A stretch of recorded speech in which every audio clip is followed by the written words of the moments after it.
Boa noite a todos e a todas. Sejam muito bem-vindos ao ciclo de palestra Secov de Gestão Condominial em São José do Rio Preto. Hoje falaremos sobre o tema Assembleias Eletrônicas em Sessão Permanente, Lei número 14.309 de 2022. Meu nome é Elton Ferreira dos Santos, sou advogado condominialista aqui em São José do Rio Preto. Estou na difícil tarefa de substituir a doutora Cleide Camareiro Ferreira, que não pôde estar presente conosco, né? E gostaria também de agradecer ao nosso querido palestrante, Dr. João Paulo Rossi Pascoal, advogado docente na Universidade Secov e na Universidade 9 de Julho, Uninove. Agradecemos também o apoio da OAB São José do Rio Preto.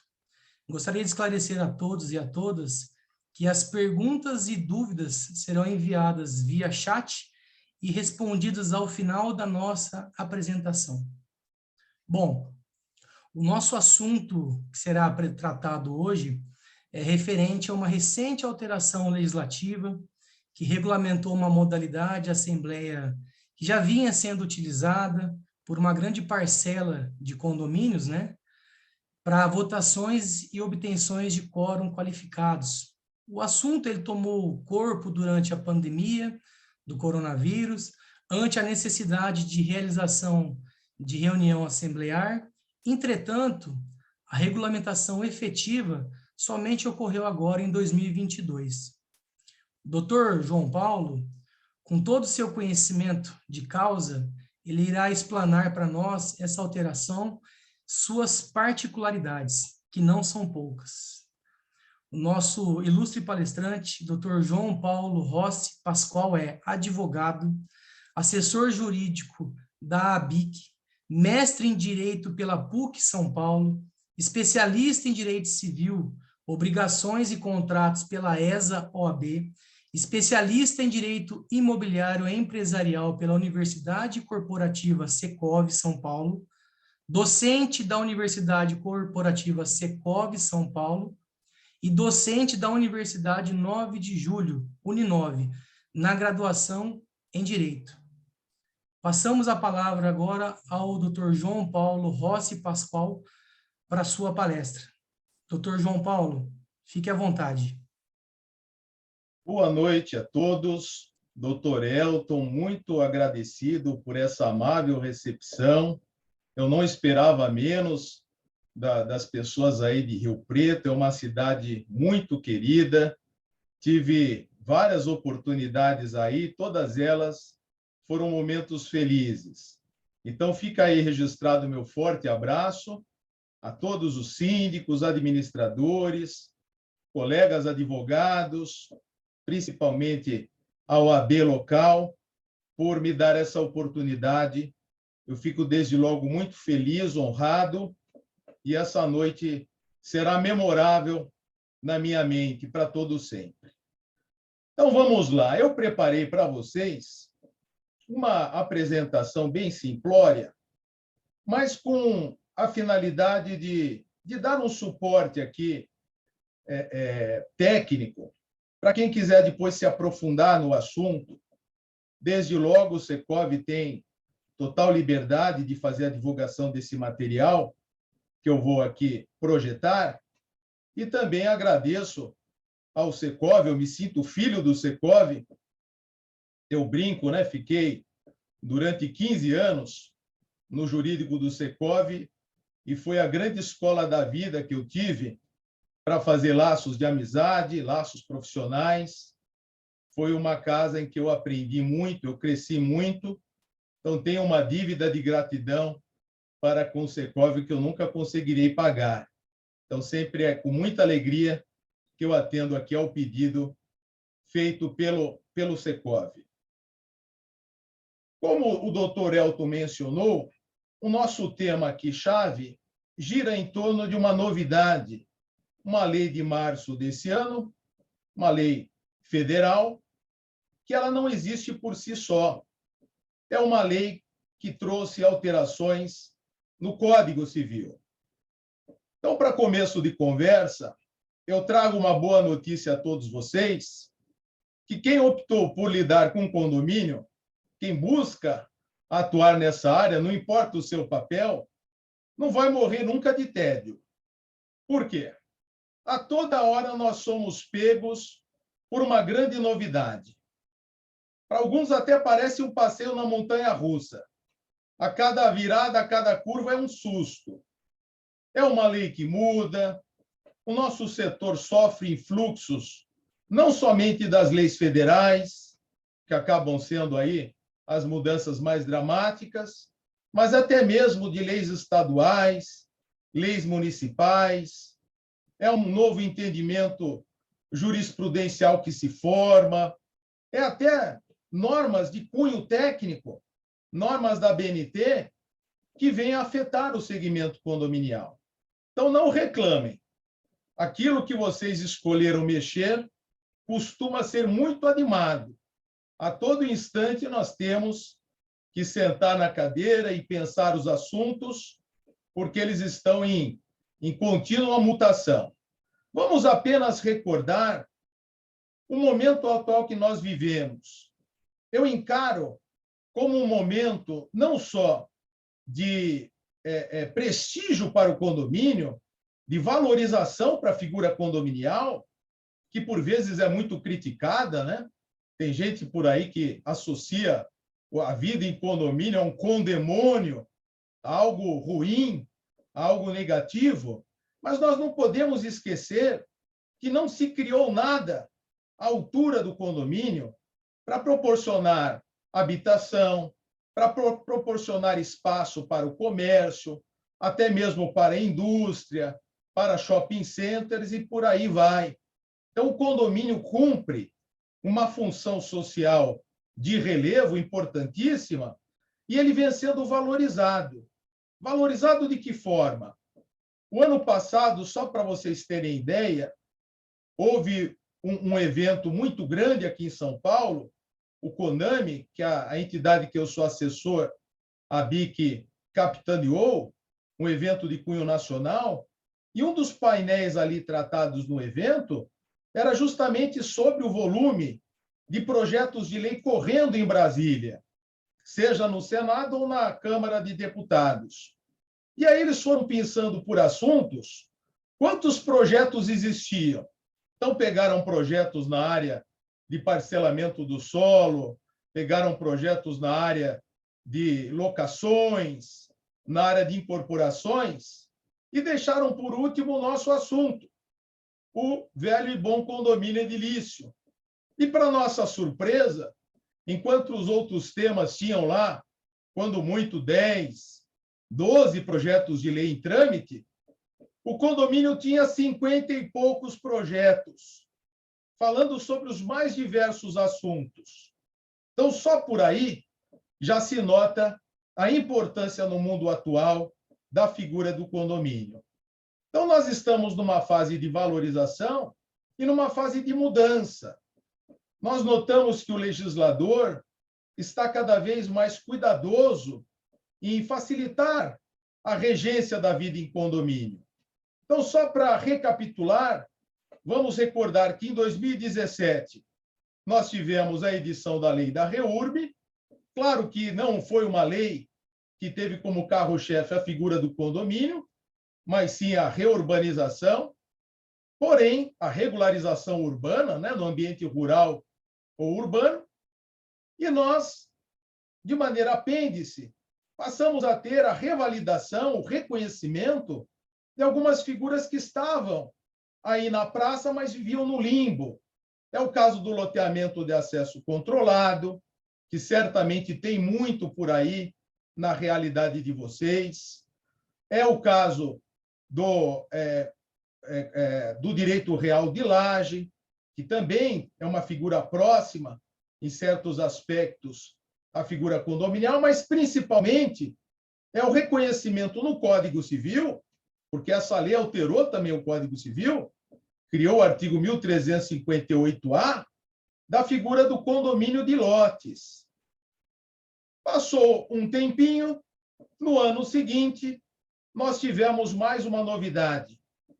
Finalmente, houve o reconhecimento na letra da lei, por força de uma mudança no Código Civil, o reconhecimento da multipropriedade imobiliária, ou do chamado condomínio em multipropriedade, em que vocês têm aquela particularidade de um aproveitamento melhor da propriedade, não em função de uma fração ideal, mas sim de uma fração de tempo.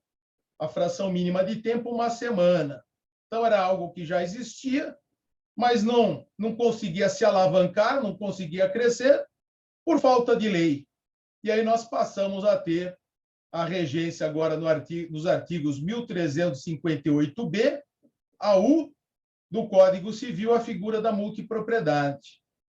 Mais recentemente, e aí eu propositalmente pulei a nossa lei de abordagem aqui central no encontro, mas mais recentemente nós tivemos a Lei 14.405, que modificou a redação do artigo 1351 para possibilitar que 2/3 dos votos dos condôminos alterassem a destinação do edifício ou da unidade imobiliária. Então, só por isso, esse é um apanhado aqui de assuntos, nós notamos como o tema condominial está na ordem do dia, está chamando a atenção, e não é por outra razão que o legislador vem se mexendo. Vamos falar de maneira mais específica sobre o tema aqui central do nosso encontro, que são as assembleias. Então, nós sabemos que as assembleias, elas correspondem ao órgão mais importante da vida em condomínio, porque a opção pela vida em condomínio é uma vida em democracia, é uma vida de compartilhamento, é uma vida de coparticipação, de colaboração. E como não poderia deixar de ser, o ápice democrático da vida em condomínio é a reunião dos condôminos. Então, nós sabemos que o síndico, lá no artigo 1348 do Código Civil, ele tem uma margem restrita, pequena, de atuação sola individual, para que ele possa se pautar por decisões que concedam aí a almejada segurança jurídica, ele tem que levar os assuntos para o conhecimento e para a deliberação da Assembleia de Condôminos. Por isso que é um órgão tão importante, que chama tanto a nossa atenção.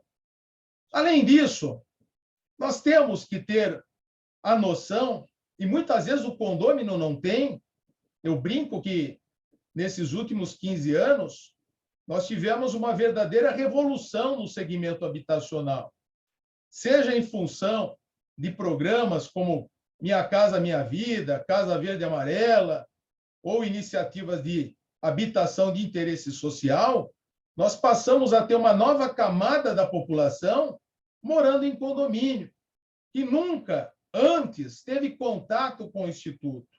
Então, quem trabalha com condomínio também tem que ter a mentalidade de transmitir de maneira pedagógica como é esse tipo de convivência. E um aspecto central é de que a Assembleia, que deliberar de maneira regular, de maneira adequada, acabará sendo obrigatória para todos os demais. Então, essa é uma grande característica da democracia. A opção por você não participar não tira você da obrigação de seguir o que a maioria deliberar democraticamente.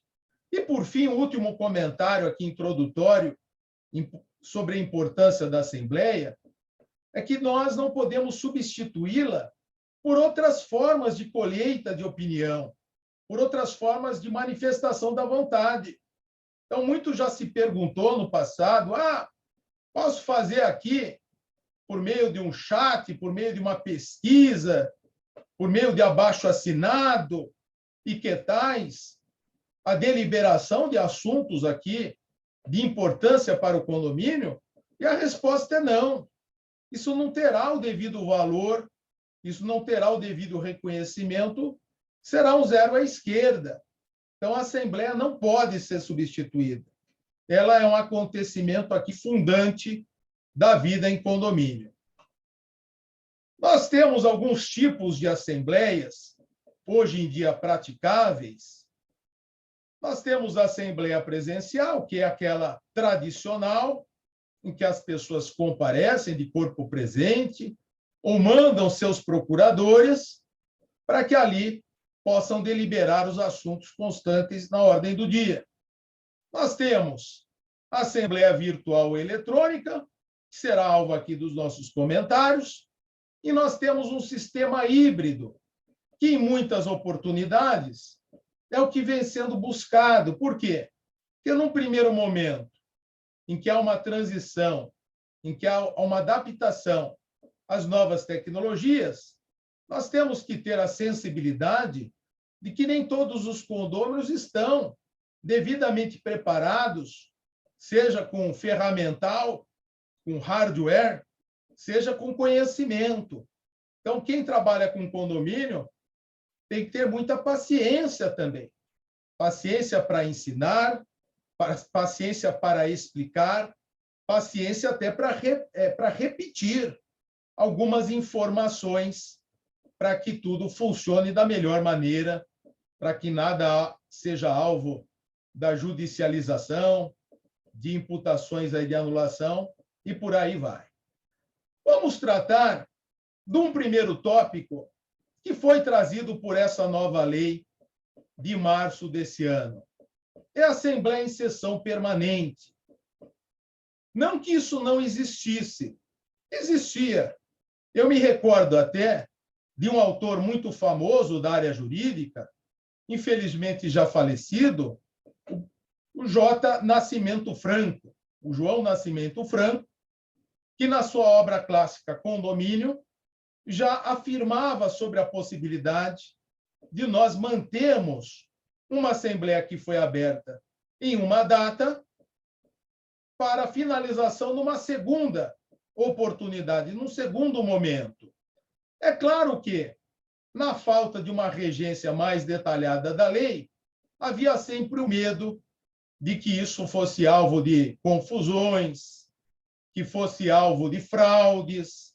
Quem é que nunca ouviu falar daquele sistema de se manter a Assembleia em sessão aberta ou permanente e se deixar ali o livro de assinaturas na mão do zelador para que quem passasse pela portaria fosse assinando no decurso da semana? Não, isso não vale. O que o legislador aqui foi sensível, e me parece de maneira correta, eu aplaudo essa iniciativa, essa inovação, foi importar, como eu disse, o que a prática já possibilitava. Nós não podemos esquecer que a nossa matéria aqui é matéria de direito privado. Mesmo que não constasse de maneira explícita na lei, nós, da iniciativa privada, podemos realizar tudo aquilo que a lei expressamente não proíbe, não veda. E era o caso, tanto da Assembleia em sessão permanente, como da Assembleia eletrônica.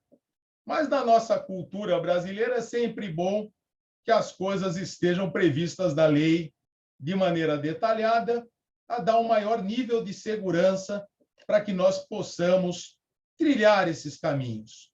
Então, a novidade trazida no tocante aí à Assembleia em sessão permanente foi justamente os parágrafos acrescidos ao artigo 1353.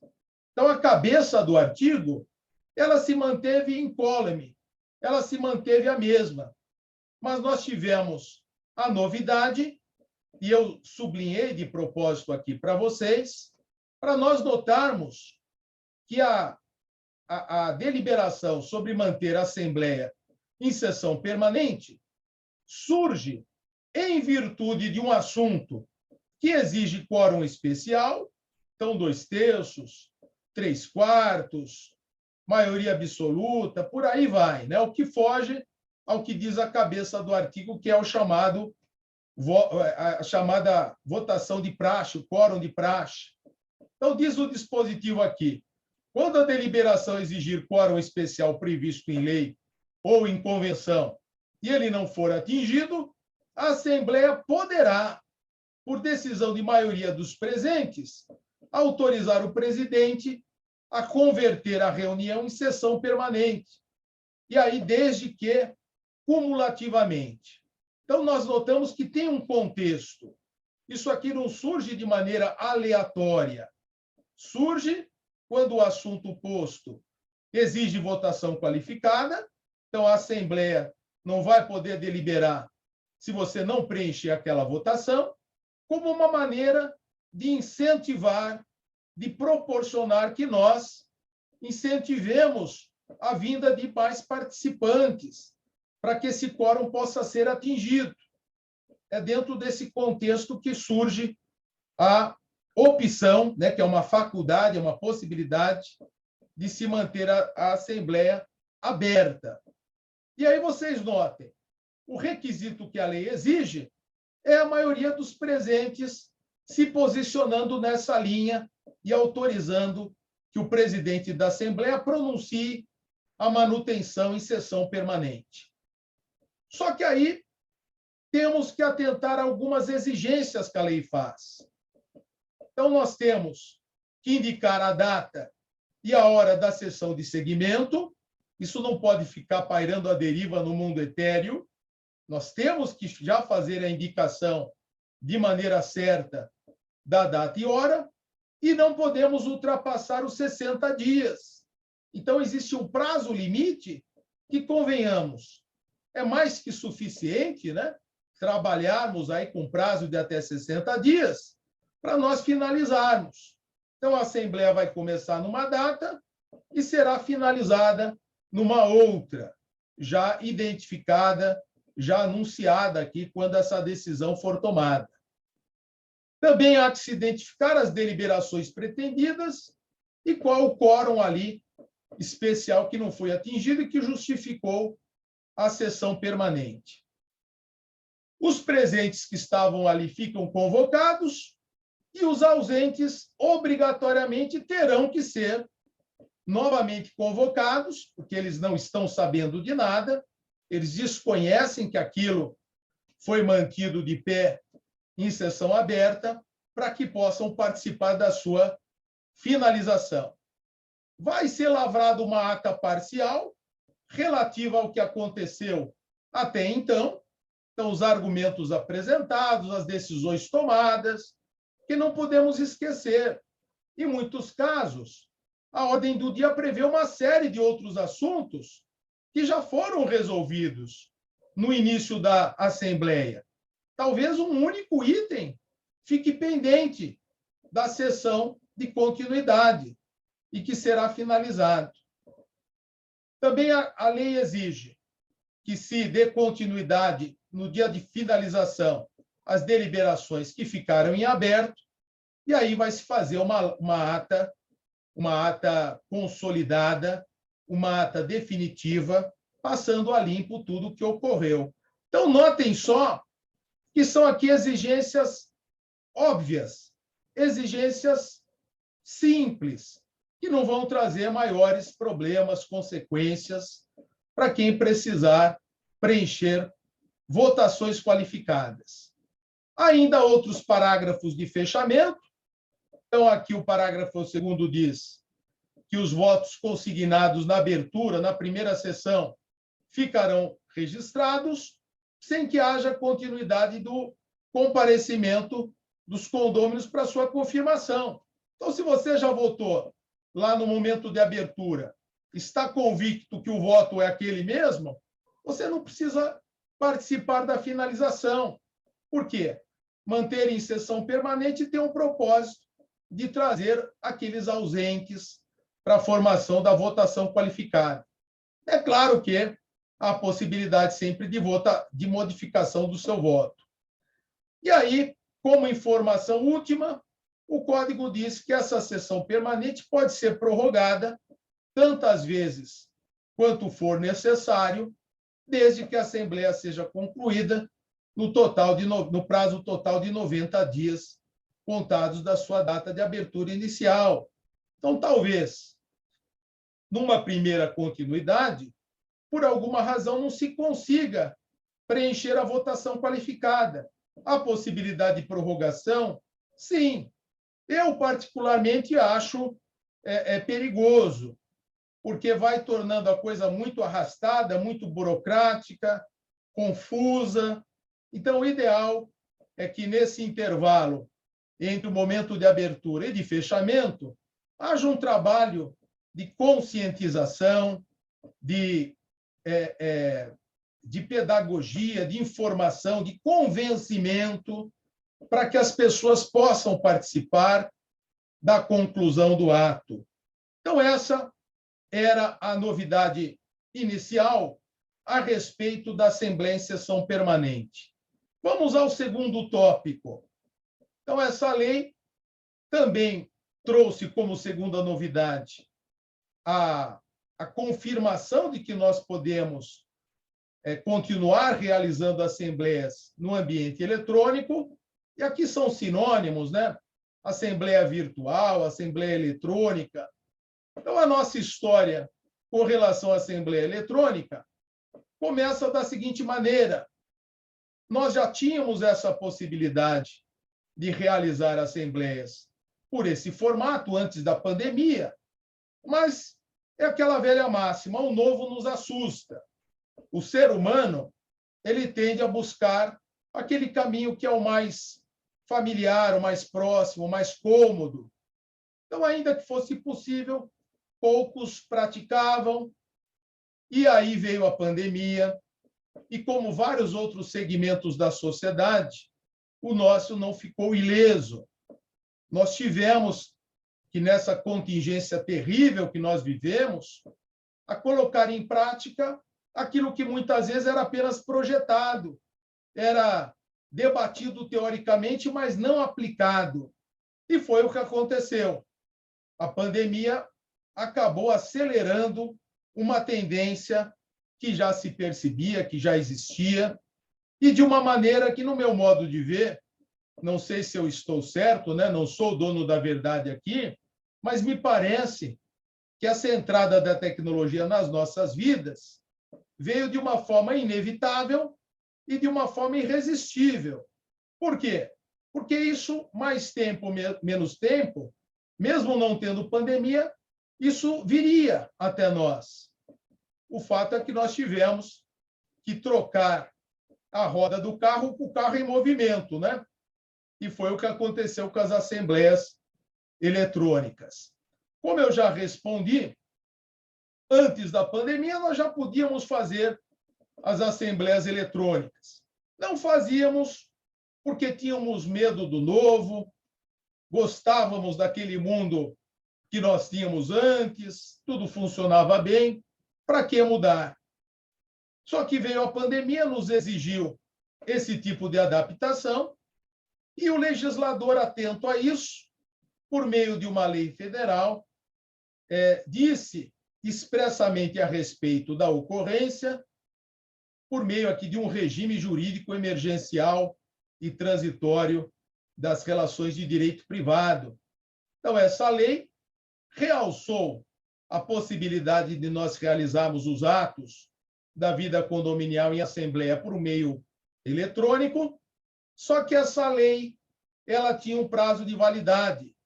Como o seu próprio título indica, é uma lei de vigência transitória.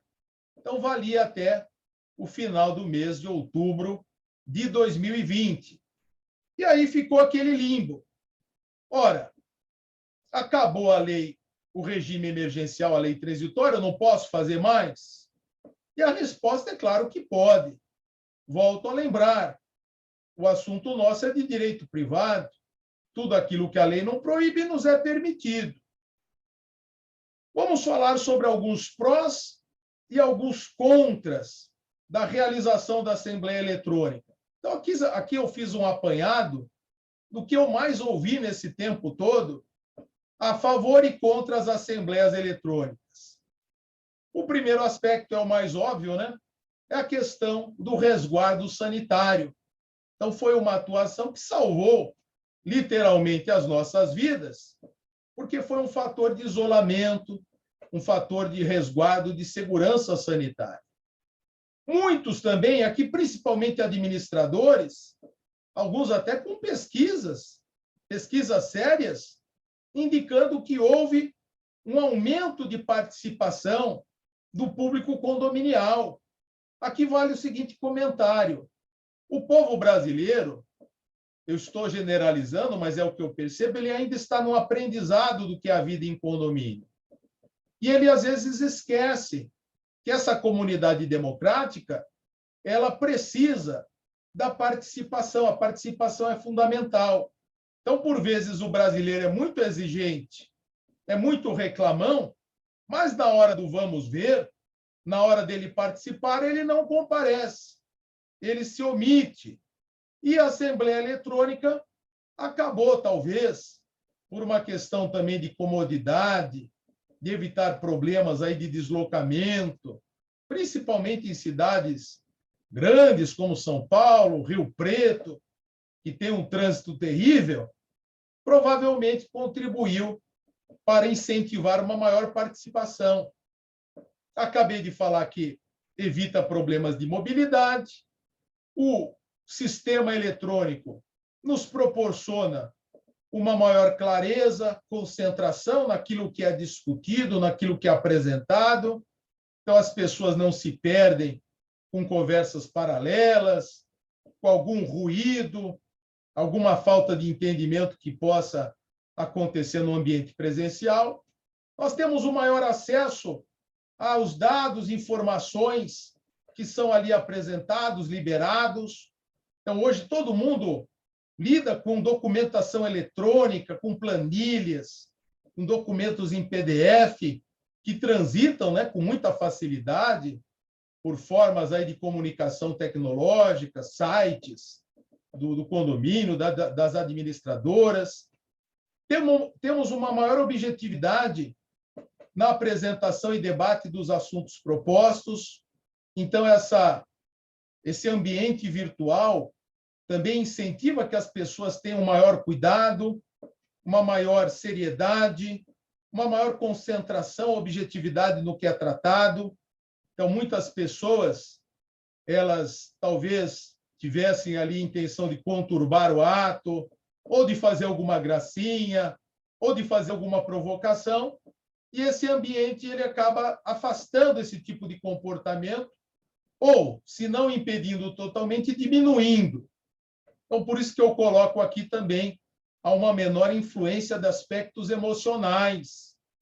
Nós reagimos de uma forma quando estamos ali olho no olho, um próximo do outro, e reagimos de uma outra forma quando temos esse aparato, aqui, esse filtro, que é a tela entre nós. Mesmo porque as assembleias costumam ser gravadas, o que costuma ser um grande incentivo ao bom comportamento, porque a pessoa sabe de antemão que tudo que ela disser, tudo que vier a acontecer, vai virar prova documental. É isso mesmo que vocês ouviram, né? Por força do novo Código de Processo Civil, as gravações, as fotografias, elas são um tipo de prova documental e que servirá, se o pior acontecer, para uma apuração criminal, para uma ação cível. Então, isso tudo acaba estimulando um comportamento mais urbano, mais objetivo, mais focado. Alguns posicionamentos contrários à Assembleia Eletrônica nos anunciam o seguinte: o ato ele é frio, o ato ele tende a dar uma impessoalidade no tratamento dos assuntos, nos debates. Há uma parcela de condôminos que, seja por dificuldade de formação, né, um problema educacional, ou ainda, às vezes, um problema de falta de traquejo com tecnologias, que eles podem ter uma certa dificuldade. O uso da tecnologia pode servir de barreira para que eles possam participar do debate democrático. Então, isso é ruim. Se o seu condomínio tem esse problema, e muitos passaram por isso, nós temos que lembrar iniciativas que nós temos que aplaudir, de acolhimento, de informação. Então, teve um condomínio, por exemplo, que disponibilizou alguns netbooks, alguns computadores, para que os condôminos que não tinham acesso a essa tecnologia pudessem participar pudessem comparecer, né? Então, hoje, cada vez mais, pelo menos um celular, um smartphone, a pessoa vai ter, vai saber lidar com aquilo.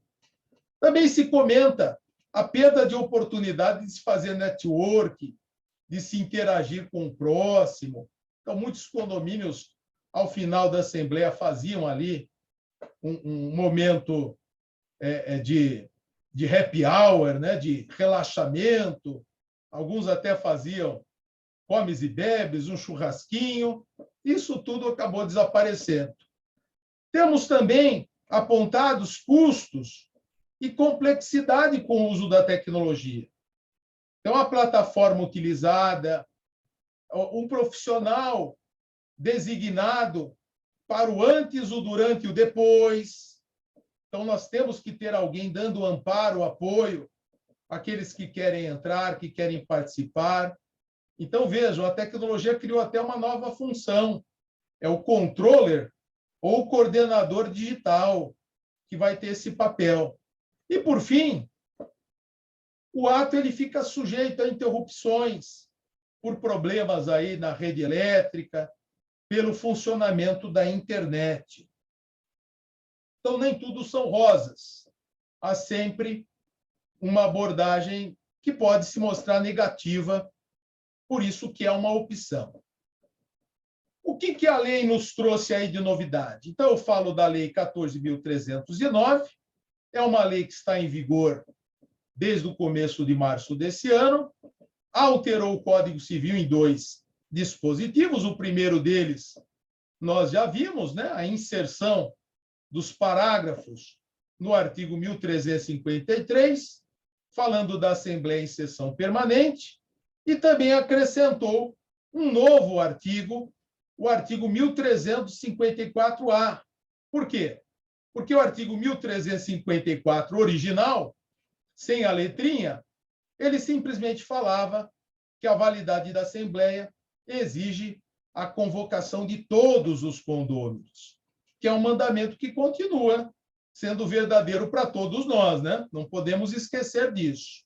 Então, o que diz esse artigo novo a respeito da realização da Assembleia Eletrônica? Ele começa por dizer algo interessante na cabeça do artigo, que a convocação, a realização e a deliberação de quaisquer modalidades de assembleia, ou seja, assembleia ordinária, seja extraordinária, poderão dar-se de forma eletrônica.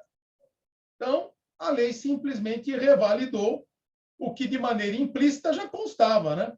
Tudo que a lei não proíbe é permitido. Agora, a lei explicitamente diz ser possível. E aí eu já faço uma primeira observação. Notem só que não somente o ato assembleia é que poderá ser eletrônico, a própria convocação. Então, a começar pela convocação, ela própria pode se dar pela via eletrônica. Veremos mais informações à frente. Só que aí, como tudo na vida, isso não fica solto, isso fica condicionado a alguns aspectos que a lei nos apresenta em continuidade. Então, você pode fazer assembleias eletrônicas nos condomínios, desde que tal possibilidade não seja vedada na convenção de condomínio. Então, notem só, os condôminos têm a liberdade, têm a voz democrática deles alterarem a convenção com 2/3 dos votos e estabelecerem ali uma expressa proibição à Assembleia Eletrônica. Eles até podem fazer isso. O único pormenor aqui burocrático a ser exigido é que se altere a convenção. Então, dito de outra forma, com um raciocínio inverso, nós poderíamos dizer que hoje as assembleias eletrônicas somente serão proibidas naqueles condomínios cuja convenção expressamente proíbam a sua realização. Eu pergunto a alguém aqui entre nós, vocês já viram esse tipo de proibição? Nem vocês, nem eu, né? As convenções nós sabemos como regras são muito mal feitas, são aquele recorte e cola terrível, pecam, né, por falta de criatividade, por falta de detalhamento, e não vão falar a respeito disso, ainda que seja possível, está aí na lei. E aí um segundo aspecto condicionador que a lei nos dá. A Assembleia pode ser no formato eletrônico, desde que sejam preservados aos condôminos os direitos de voz, de debate e de voto. Então, aqui, na minha visão, será fundamental a boa escolha de um aplicativo, de um ambiente virtual, de um programa que dê essa facilidade de que as pessoas possam não somente estar ali de corpo presente e dizer sim ou não para uma deliberação posta ali em votação, mas para que elas possam exercer de maneira plena o seu direito democrático, que nós aqui no mundo do direito gostamos de falar, né, do direito ao contraditório. O que é o contraditório? É o direito de você se manifestar num processo, um direito de opinar, um direito de participar dos atos processuais, de comentar ocorrências processuais. Então, fazendo um paralelo com o mundo aqui dos condomínios, me parece que é algo bem parecido, que se nós não preservarmos, ou seja, se o nosso aplicativo, se a nossa plataforma não puder assegurar essa possibilidade de participação, isso provavelmente restará com a sua segurança jurídica comprometida. E é tudo o que nós não queremos, né? O grande medo daqueles que muitas vezes são refratários a usar o novo, a trilhar esse caminho, é o medo de ter uma ação que visa a anulação do que foi realizado. Porque o retrabalho é muito ruim, ninguém gosta disso, ninguém quer perder tempo, dinheiro, investimento. Então, nós temos que realizar o ato de maneira a cumprir com os mandamentos aqui, que são elementares, que a lei nos traz. Então, eu recomendo que, a respeito disso, não somente a plataforma ela seja testada, seja assimilada, é um trabalho de repetição, de conscientização, de testes. Há muitos condomínios, administradoras fizeram até cartilhas informando os condôminos de como a coisa ia acontecer. Isso é mais que natural, ninguém nasceu sabendo e todos nós somos aprendizes. Todos nós temos que nos adaptar a essa nova realidade. Agora, um grãozinho de sal que é importante dizer aqui. Esse direito de voz, de debate, de voto, ele não pode configurar de um abuso. Talvez um condômino ou outro, com má intenção, queira exacerbar esse direito, queira monopolizar as atenções, o debate, impedir que os outros falem, cortar aí a ordem do dia que é aplicada pelo presidente. Então, muito cuidado com isso. Uma coisa é o direito, outra, que é abominada, é o abuso do direito. É a pessoa exacerbar a possibilidade que tem, trazendo um prejuízo ao condomínio. Isso vale tanto para a Assembleia Presencial, a velha conhecida nossa, como o novo caso aqui da Assembleia Eletrônica. Então, eu digo isso porque nós temos na figura do presidente da Assembleia a figura condutora do ato. O presidente, ele tem a prerrogativa, sim, de advertir, de alertar, de justificar até porque vai fechar o microfone de alguém, vai caçar a palavra de alguém, porque ele está se tornando ali inconveniente. Ele está impedindo que o ato se desenvolva de maneira natural, de maneira adequada, de maneira urbana. Então, ainda que num tom menor, né, em termos aí numéricos estatísticos, de problemas dessa natureza em assembleias eletrônicas, infelizmente nós tivemos esse tipo de ocorrência em que a pessoa se exacerba, se excede.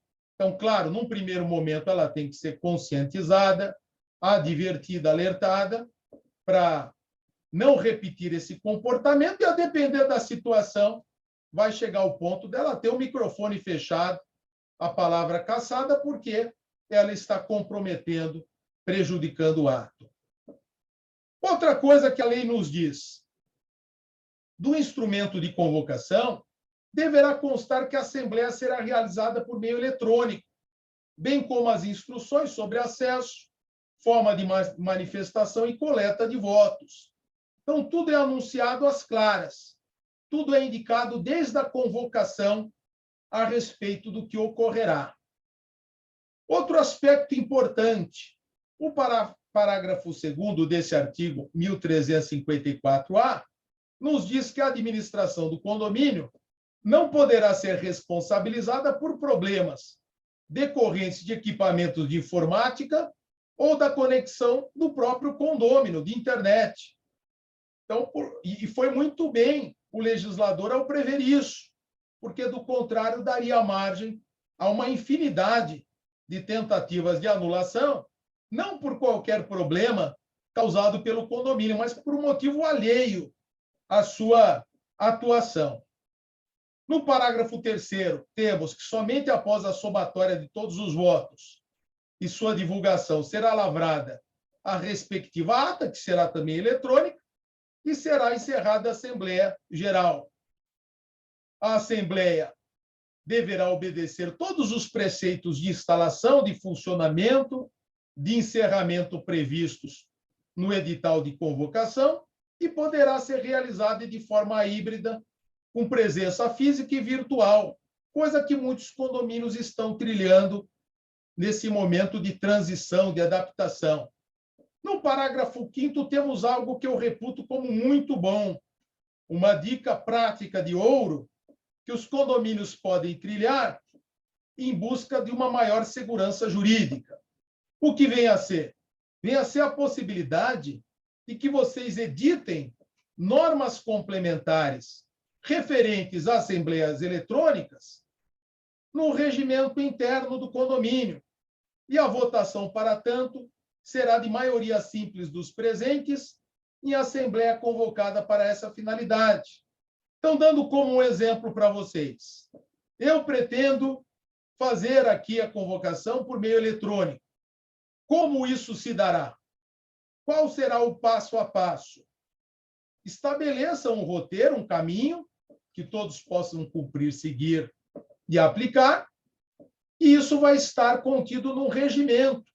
Um regimento que vocês notam não exige dificuldade de votação qualificada para que seja editado. Então, nada melhor que vocês próprios, de acordo com a realidade de cada condomínio, estabeleçam democraticamente regras complementares sobre o funcionamento da Assembleia Virtual em regimento próprio. Está fácil obter essa representatividade e formatar esse documento. Por fim, documentos pertinentes à ordem do dia ficarão disponibilizados de forma física ou eletrônica. A forma eletrônica hoje é muito buscada e aplicada, porque elimina o papel, porque facilita o trânsito de informações perante todos.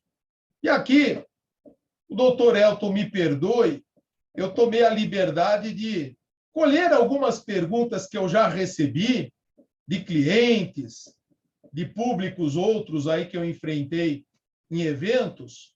Então, eu formatei aqui algumas perguntas que talvez estejam na cabeça do nosso público.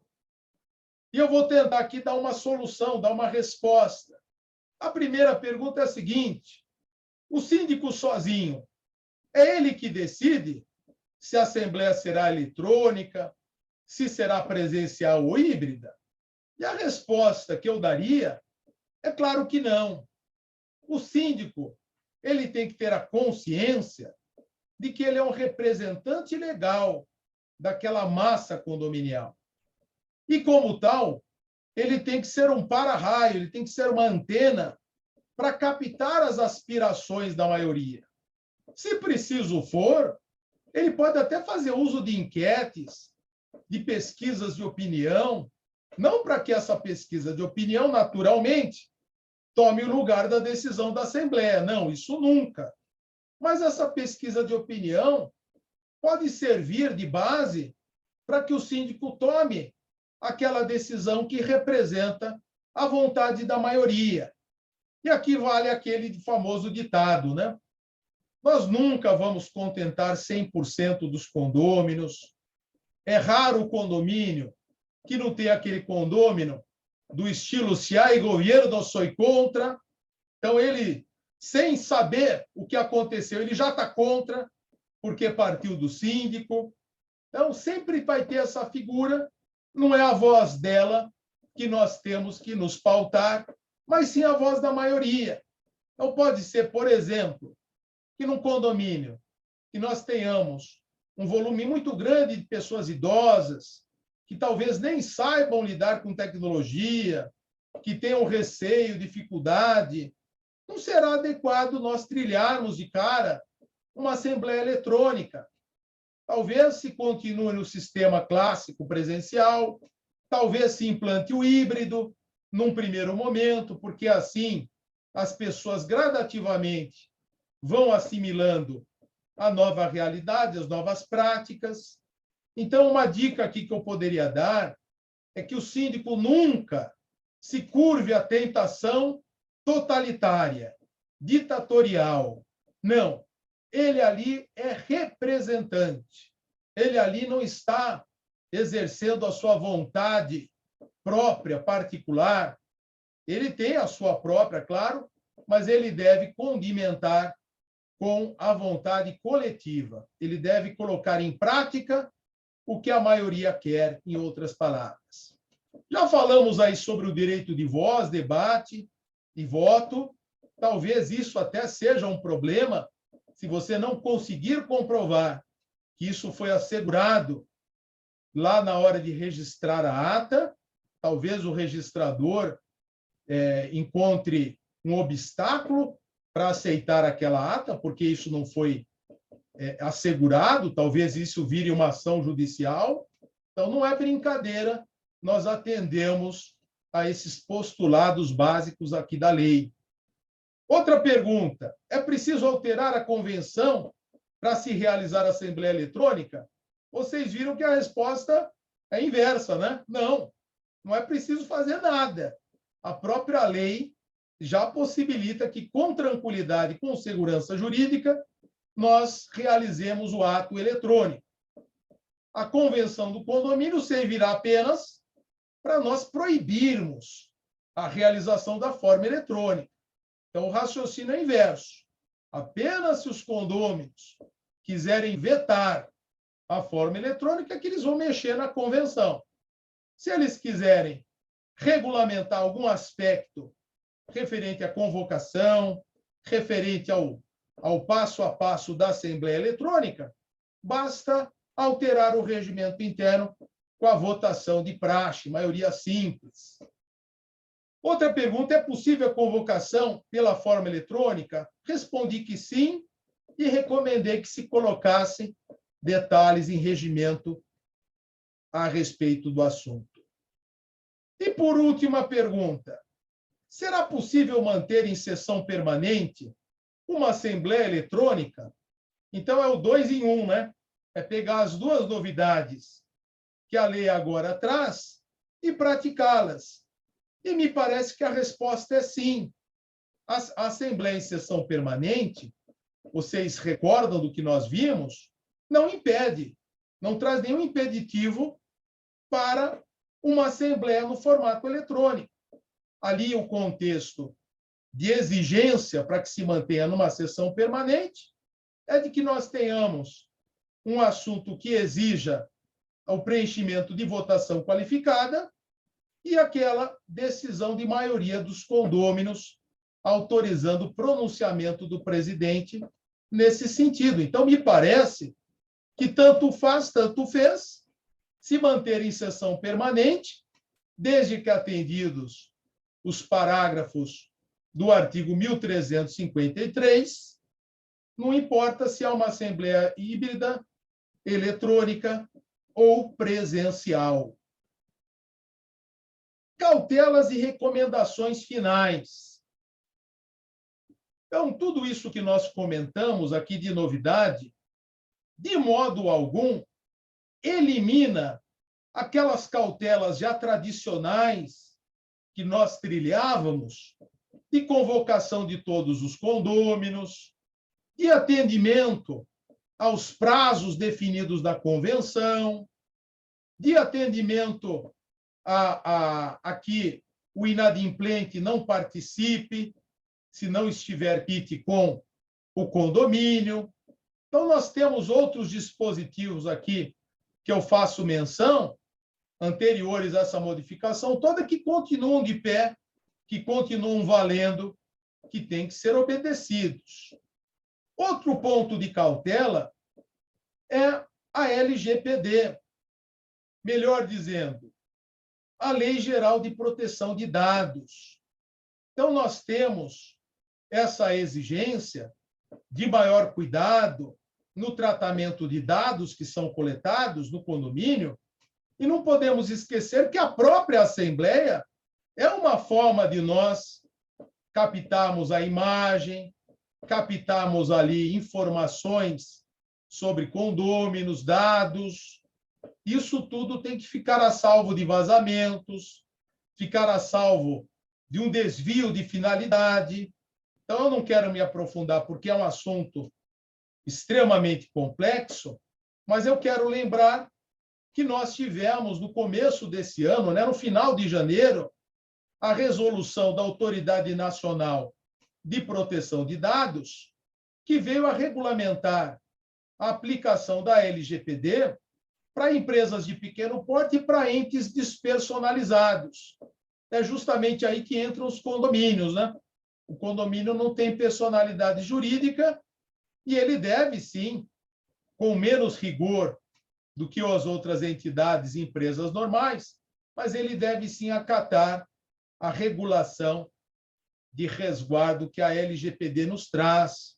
Então, muito cuidado, por exemplo, com essa história que vem se tornando comum de o condômino exigir a gravação da Assembleia, sabe-se lá para o quê?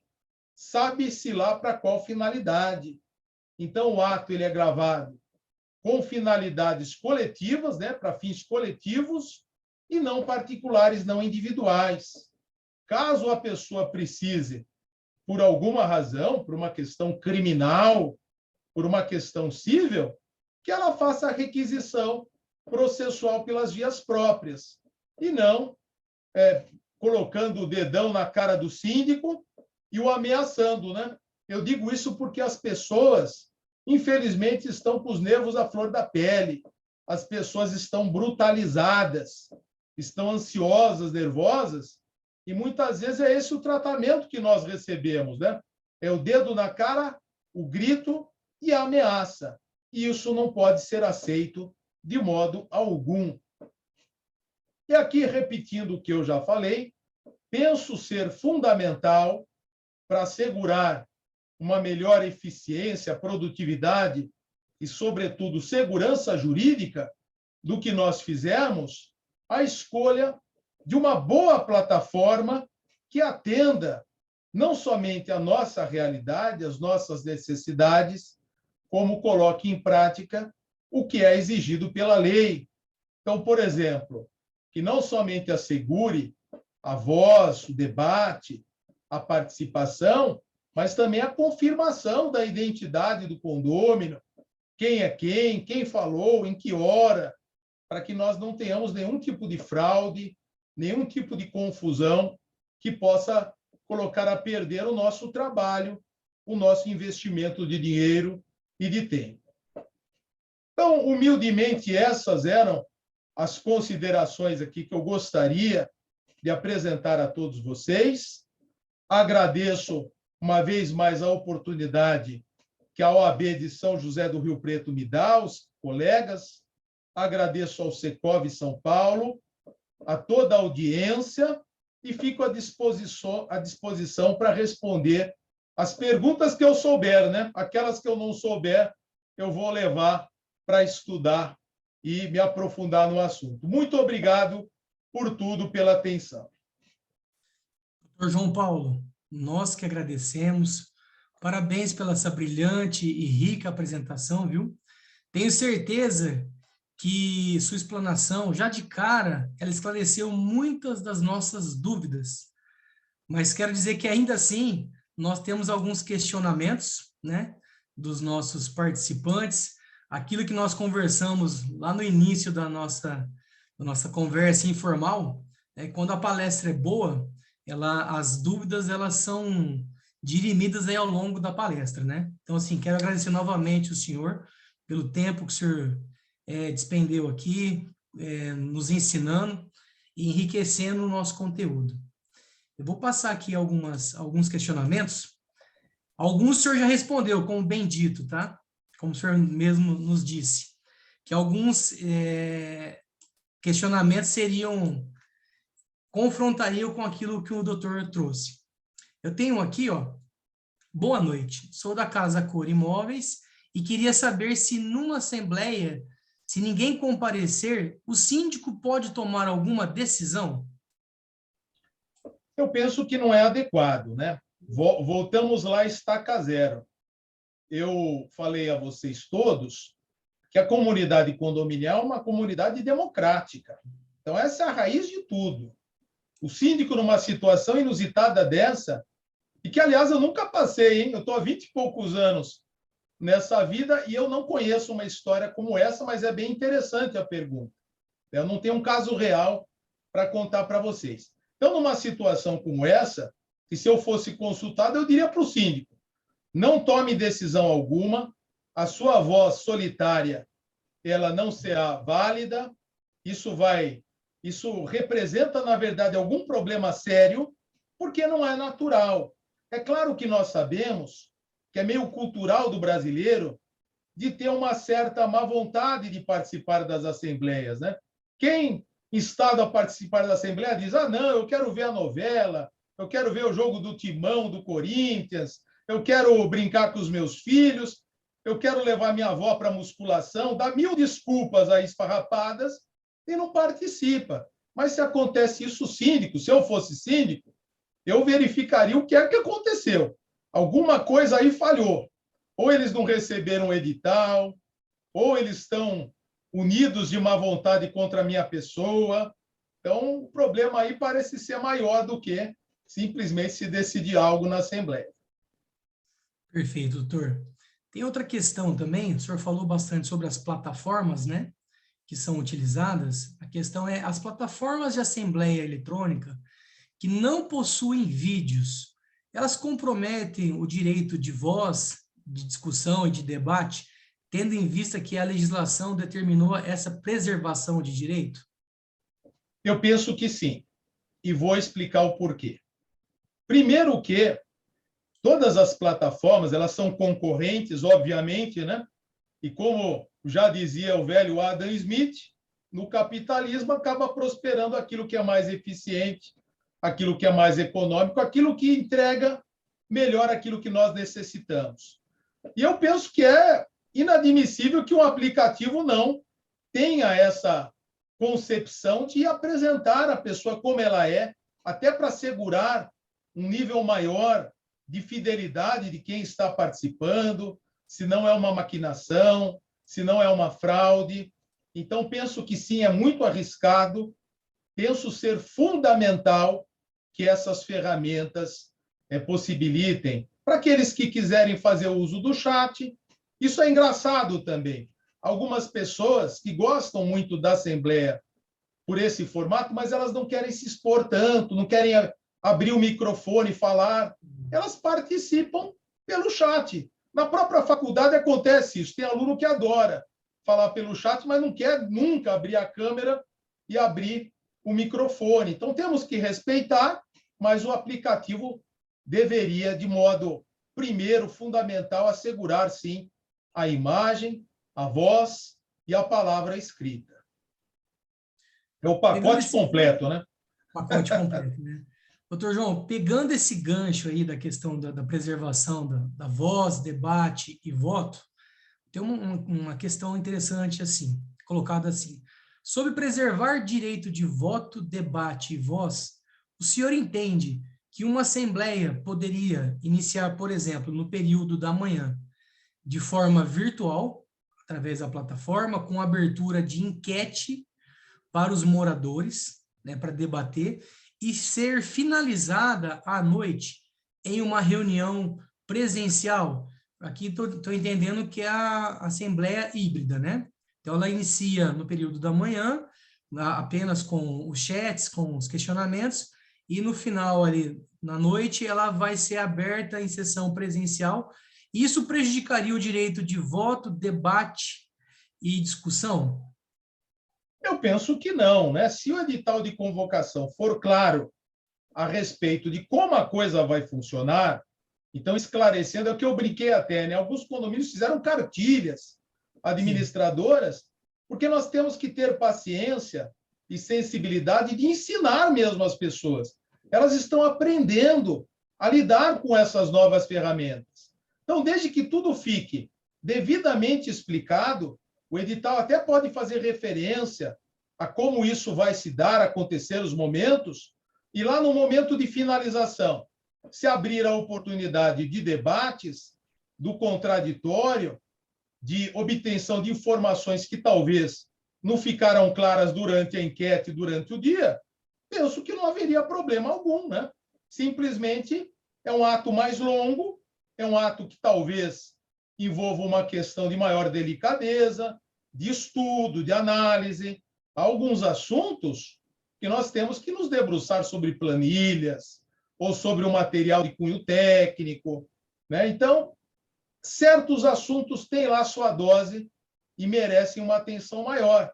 Então, desde que no momento da finalização o debate seja viabilizado, o voto, a participação, por que haveria algum tipo de problema, né? Não vejo como tal. entendi. Perfeito. Tenho aqui várias perguntas. Vamos lá. Doutor, considerando que a redação da lei faz referência a matérias, essa aqui é boa, de quórum qualificado, posso aproveitar uma assembleia de sessão permanente para deliberar e votar sobre pauta de quórum simples? Aqui a pessoa está perguntando, não sei se é na primeira assembleia ou nas posteriores, mas a questão é se eu posso deliberar sobre matéria de quórum simples em assembleia que exige quórum qualificado. Penso que não. Penso que aí vai contra o que o legislador previu, né? O requisito principal de nós podemos optar pelo caminho de manter a sessão aberta é de que você vai resolver tudo que não depende de votação qualificada. E até se fala ali sobre a ata parcial. Então, vai ficar tudo consignado, isso aí não vai se perder, não vai ter nenhuma reversão, discussão, vai estar resolvido. Só que, a depender da Assembleia, não é bom carregar demais a ordem do dia, né? Para dificultar o andamento dos trabalhos, mas talvez, como eu exemplifiquei, um dos assuntos da ordem do dia exija votação qualificada, exija 2/3, por exemplo. E aí não se Certo. atinge. Então, o que é de votação simples já é resolvido, já é superado. Vai ficar para a sessão permanente aquilo que a lei justifica como tal, né? Que é o quórum especial. Então, penso que esse é o sentido da coisa. Tá, o senhor entende, então, que somente a primeira, mesmo que a primeira assembleia esteja com quórum qualificado, eu não colocaria, não seria interessante colocar outros assuntos. Não, Assembleia até pode, posterior, pode. pode. A escolha do que vai constar na ordem do dia, em muitas situações, exige essa sensatez por parte do síndico, da administradora, de não criar uma pauta impossível. Eu Eu já, penso isso. infelizmente, eu já passei por isso. Você Essa é recebe a a pergunta. convocação, você leva um susto, porque são 10 itens, e aí você fala, poxa, se chegar no terceiro já vai ser milagre. Então, aí nós temos um problema de má formatação do que será discutido. E aí, evidentemente, nós vamos tentar limpar essa ordem do dia, tratando dos assuntos ali que não exigem votação qualificada. Agora, o que exigir votação qualificada e nós não tivemos no começo, né, na abertura da Assembleia, uma opção que agora existe de segurança jurídica se mantém sessão aberta. E aí a ata parcial vai narrar tudo isso, vai dar segurança a todos no condomínio do que é que foi discutido, do que já foi resolvido e daquilo que ficará pendente de aprovação. Naturalmente, quem já participou, quem já votou, dificilmente irá no seu momento de finalização, né? Se o condômino já não quer nem ir na Assembleia, imagine ele no começo e no final da Assembleia. Irá isso. Perfeito. Doutor, a Tamires Queiroz, ela fez uma pergunta referente às imagens que o senhor bem colocou ali. A gravação da Assembleia com imagens, ela pode ser disponibilizada em arquivo na plataforma que o condomínio utiliza para todos os condôminos? Eu penso que não é adequado. Por quê? Porque não é um ato individual, é um ato coletivo. E é um ato coletivo praticado em função da vida em condomínio, né? Para tratar das deliberações condominiais. Essa, portanto, é a sua finalidade. Mas nós sabemos, provavelmente essa é a origem da pergunta dela, que numa Assembleia nós podemos ter um crime, nós podemos ter uma ofensa, e aí a pessoa vai necessitar daquele elemento de prova para ter uma ação judicial, para ter um ganho de causa numa ação de danos morais. Então, o que eu recomendo é que o condomínio não franqueie essas gravações livremente aos condôminos. Aliás, até bom, eu sou partidário do que é combinado é justo. Então, é sempre bom nós darmos toda essa carga de informação logo de início, para que ninguém se sinta traído, para que ninguém se sinta mal, né? Então, dando essas informações com antemão, isso acaba evitando confusões. E aí, é evidente, a pessoa que precise disso para fins judiciais, o condomínio não vai se negar. Simplesmente ele vai entregar, se houver a requisição da autoridade policial, se houver a requisição lá do juiz de direito, isso será facilmente entregue. Agora, não ao bel prazer, não ao léu, não sem justificativa a qualquer condômino. Porque nós podemos, hoje tudo vira meme, né? Vamos pensar no pior, que uma assembleia de condomínio vá parar na internet e vire meme, ridicularizando ali os presentes. Isso dará um indício tamanho para o condomínio. Então, é justamente a respeito dessas implicações, a imagem é um dado a ser preservado, que nós temos que ter em mente a LGPD e todas as suas repercussões. Isso é algo muito sério na atualidade. Perfeito. O ideal é que o morador notifique o condomínio para que ele possa resguardar as imagens e que ele procure uma autoridade policial ou judicial a fim de que essa solicite ao condomínio, né? Exatamente, doutor Elton. Perfeito. Doutor, agora o senhor falou sobre a forma de convocação eletrônica, a Tamires também fez outra pergunta interessante. Como fica a comprovação que o condômino a recebeu? Basta o condomínio, a administradora, comprovar somente o envio ou o condômino ainda pode alegar que não recebeu? Justamente por conta dessa pergunta, que me parece importante que quem quiser fazer esse tipo de convocação, antes de colocar em prática, estabeleça regras complementares por meio do regimento interno. Então, o regimento interno, claro que isso vai ser alvo de análise, de estudo, não somos só nós da área do direito que vamos falar, vai ter uma assessoria da moçada aí do TI, que vai nos dar um elemento aí de segurança para nós termos a confirmação, a certeza, que se preciso for até faremos prova em juízo, de que o condômino foi convocado. Então, antes de fazer a convocação por esse caminho, o recomendado é que se pense numa regulação, que vale repetir, vai ser dada pelos próprios condôminos, mais um indicativo aí da vida em democracia, eles vão ter que pensar e eles vão ter que aprovar um regimento que trate a respeito, e a partir daí nós colocaremos isso de pé, com tranquilidade, com segurança. Então, não tem uma fórmula única. A depender do condomínio, vai estabelecer que vai ter que ter certificado digital para isso, para aquilo, o outro vai ser na base do e-mail e assim por diante. Perfeito. E levando para essa linha agora da tecnologia da informação, tem uma pergunta da seguinte maneira. Professor, a lista de presença, acho que é mais para o senhor dar o seu parecer. A lista de presença no link pode atrasar a análise dos adimplentes. O que o senhor sugere para evitar esse atraso na conferência? Esse é um dado que, seja na assembleia presencial ou na eletrônica, é um trabalho que, no mais das vezes, é do administrador.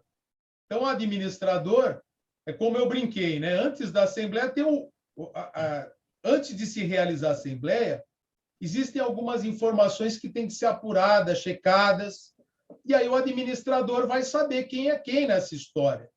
A depender do tema em pauta, imaginem vocês que seja um assunto que diga respeito ao direito de propriedade. Aí o inadimplente vai poder participar, votar, excepcionalmente, né? Então, depende do assunto. Os demais assuntos, ele está proibido por força do que diz a lei, nós temos que ter essa confirmação, saber quem é quem. Mesma coisa, essa pergunta é muito boa e me lembra uma outra que vem sendo assim constante, que é a respeito dos procuradores numa Assembleia Eletrônica. Também não podemos esquecer que eles estarão aqui entre nós. E é importante que se defina com antecedência como é que será comprovado o instrumento de mandato, quem é quem, porque são pessoas estranhas ao condomínio que vão representar condôminos. Então, tudo isso tem que estar organizado para que tudo funcione bem no dia lá da Assembleia, né? Então, é um trabalho para o nosso querido administrador de condomínio estar com essa opinião aí na ponta da língua, essa informação, até para fazer a confrontação. Infelizmente, isso às vezes acontece, né? O sujeito é inadimplente de muitas parcelas e com a maior cara de pau, ele vem e diz, mas eu não estou sabendo, não, eu não devo nada. E aí vai dizer, não, senhor, temos aqui a informação que sua unidade deve tanto, já virou processo, e sua unidade vai ser piorada, e por aí vai, né? Já tem 3 anos de débito, ele está... Não, tem alguns atores aí que alegando ignorância ainda. Contratar, porque são atores excelentes. Você fica até pensando, será que eu fiz besteira? Aí você checa, não, o cara deve muito. Perfeito. Doutor, tem uma outra questão aqui, que é referente novamente à convocação eletrônica. Ficou um pouco igual à anterior, mas acho que o pessoal está com dúvida nisso. A convocação por e-mail, ela não fica prejudicada, pois o condomínio não tem como comprovar que o condômino a administradora recebeu. Acho que é um ponto aí de... O pessoal está com esse receio, né? Então, principalmente desse morador aí. Perfeito. Eu vou trazer uma informação para vocês. Aqui no Brasil, a lei muda toda hora, né? E não é só no nosso segmento, não. Então, o Código de Processo Civil, eu estou falando das regras processuais, teve uma alteração ano passado, estabelecendo como forma prioritária da citação o meio eletrônico. E adivinhem qual caminho será realizado? Por um banco de dados contendo os e-mails das partes. É claro que essa lei foi muito mal feita, já está lá no Código de Processo, mas não está em aplicação, porque é humanamente impossível, ainda não está formado esse cadastro de e-mails. Então, eu trouxe essa informação para fazer um comparativo. Se no judiciário, se no processo civil, está aí em tom embrionário a citação por meio eletrônico, usando o e-mail, por que nós não faremos a convocação usando o mesmo caminho?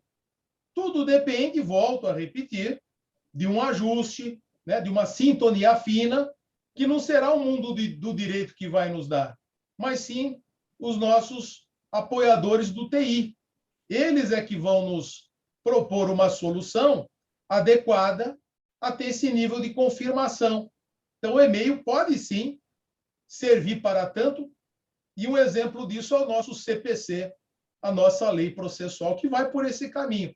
Quando isso vai ser aplicado no nosso judiciário, eu não sei, né? Mas a lei está aí, já houve essa modificação. Inclusive, nós verifiquei uma informação hoje que o TJ, ele reconheceu a validade de citação feita pelo Instagram, a quarta Exato. Câmara de Direito Privado. Essa é uma tendência, né? Que nós vamos cada vez mais ter a tecnologia não só para entretenimento, informação, mas para a prática efetiva dos atos da vida civil. Sejam eles os extrajudiciais aqui, que é a nossa seara, sejam os judiciais. Isso mesmo. Então, colocando aqui no chat, sobre os inadimplentes, alguns aplicativos já barram a votação dos inadimplentes, né? Aquilo que o doutor disse, a equipe de TI agora tem que estar andando junto com os advogados. E geralmente é o administrador que tem essa planilha e que dá essa segurança, né? É ele que tem a chave do cofre. Perfeito. Doutor, eu acho que em relação às perguntas, teria algumas, mas foram na linha do que o senhor já respondeu, tá bom? Eu gostaria de fazer algumas considerações, agradecer novamente o senhor por essa aula magna aqui, por esclarecer essas dúvidas. Eu sei que é um tema muito recente, né? Nós, operadores do direito, temos essas dúvidas, as administradoras também, então é uma questão ainda que vai ganhar muito corpo, seja havia falado para o senhor no início da nossa reunião, aqui tem alguns juízes entendem, gostam, outros não, da assembleia virtual, o pessoal entende que a assembleia tem que ser vou reproduzir aqui, igual a Grécia Antiga, as deliberações têm que ser feitas pessoalmente ali, entendimento que penso que já está ultrapassado, né? Pela modernidade. Não, sem dúvida, eu que agradeço a oportunidade, fico muito honrado, feliz com esse evento, espero ter contribuído. E essa informação que o senhor dá, doutor Elton, é fundamental. Nós temos que ter paciência com as inovações, porque muitas delas serão alvo de questionamento, até serão repelidas, seja pelo registrador, seja pelo judiciário, mas nós não podemos esmorecer. Esse é um caminho que, penso, não tem volta, é a tendência do presente e futuro. Perfeito. Vou reproduzir aqui, vou pedir licença para o senhor e transcrever aqui uma frase que eu gostei muito. O senhor disse que tema condominial está na ordem do dia, né? E a Assembleia é o ápice democrático da vida em condomínio. Achei bem interessante, é isso mesmo, né? Tudo é levado à Assembleia e digo que ela é soberana, né, doutor? Exatamente, né? A Assembleia é o órgão máximo, é ali que as questões de relevo, de importância, até para que o síndico não se enrosque, né?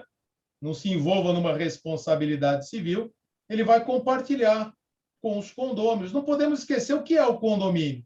O condomínio é uma comunidade de coproprietários. Então, aquele órgão existe para decidir da melhor forma, para manter aquele empreendimento útil, efetivo, valorizado, harmônico. Essa é a proposta. Quem gosta muito dessa frase que eu falo é o Jacques Bouchat, o nosso querido amigo, né? Professor, e que em breve estará com vocês, hein? Não percam a palestra do Jacques. Que gosta muito dos doces de Schmidt aqui, viu? Todo mundo gosta. Todo mundo Os gosta. doces de Schmidt são maravilhosos. Perfeito. E a paçoca de Mirassol também.